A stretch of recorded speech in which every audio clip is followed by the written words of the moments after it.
जय सिया राम। शंकर भगवान के दोनों गण नारद मुनि के बहुत से सारे व्यंग बोल बोल के उनका मजाक उड़ा रहे हैं और हंस रहे हैं, उनकी बड़ाई कर रहे हैं कि देखो भगवान ने मुनि जी को कितना सुंदर रूप दिया है। यह कह के नारद जी को बोल रहे हैं।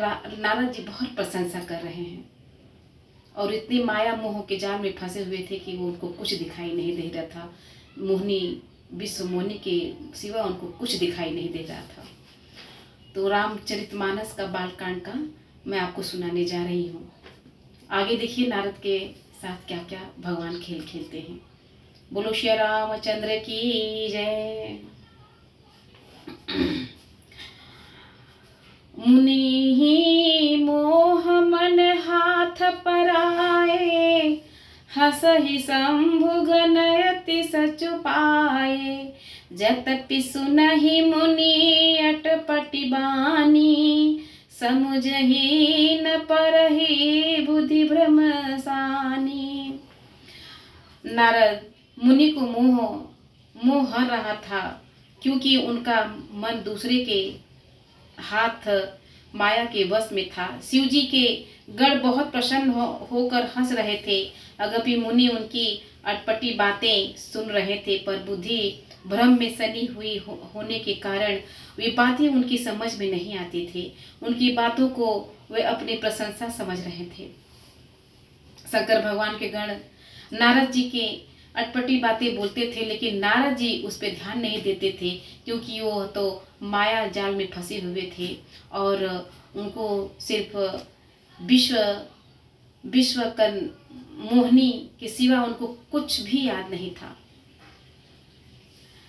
काहु न लखा सो चरित विशेषा, सो स्वरूप नृप कनया देखा। मरकट बदन भयंकर देही, देखत हृदय क्रोध बाते ही। इस विशेष चरित्र को और किसी ने नहीं जाना, केवल राजकन्या के नारद जी का वह रूप देखा। उनका बंदर का सा मुंह और भयंकर शरीर देखते ही कन्या के हृदय में क्रोध उत्पन्न हो गया। राजकुमारी इतनी सुंदर थी, प्रभु भगवान का बनाई हुई माया जाल था वो नगरी, और इतनी सुंदर थी मोहिनी, विश्व मोहिनी उनका नाम था, और इतनी सुंदर थी कि उस पे कोई भी देखता तो पिघल जाता। नारद जी तो पूरे उनके ऊपर मर ही मिटते थे। नारद जी अपना जब राजकुमारी उनके पास गई जयमाल डालने के लिए, तो उनका भयंकर रूप देख करके डर गई और दूसरे तरफ चल दी अपने सखियों को लेकर।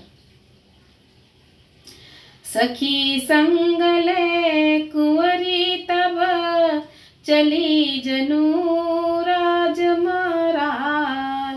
देखत फिरहि महिप सब कर, सरोज जयमाल। तब राजकुमारी सखियों को साथ लेकर इस तरह चली मानो राजहंसनी चल रही हैं। वह अपने कमल जैसे हाथों में जयमाला लिए तब राजाओं को देखती हुई घूमने लगी। जेहि दिशि बैठे नारद फूली, सो दिशि तेहि न बिलो की भूली। पुनि पुनि मुनि उकसही, अकुलाही देखी दसाहर गन मुस्काई। जिस ओर नारद जी रूप के गर्भ के फूले बैठे थे, उस ओर उसने भूल कर भी नहीं ताका। नारद मुनि बार बार उचकते और छटपटाते हैं। उनकी दशा देखकर शिव जी के गण मुस्कुराते हैं।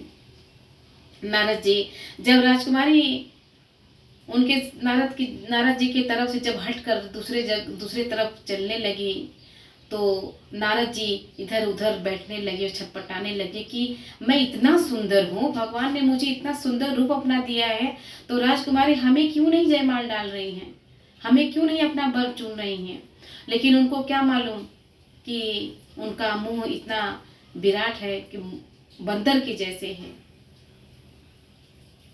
धरि निरीपतनु तह गयहु कृपाला, कुंवरी हर्ष मिलहु जयमाला। दुल्हिन ले गए लक्षित निवासा, नृप समाज सब भयहु निराशा। कृपाल भगवान भी राजा का शरीर धारण करके राजकुमार का और भगवान आ गए वहाँ पे और राजकुमारी ने उनको जयमाल डाल दिए। अब भगवान विश्व मोहिनी को लेके चल दिए और नारद भगवान बहुत गुस्सा क्रोधित हो गए और अपने शंकर भगवान के गण हंसने लगे और उनको हंसता देख के नारद मुनि उनको श्राप दे दिए कि जाओ तुम असुर हो जाओ।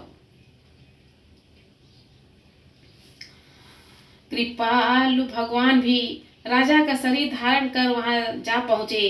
राजकुमारी ने हर्षित होकर उनके गले में जयमाला डाल दी और लक्ष्मी निवास भगवान दुल्हन ले गए। राज मंडली निराश हो गई।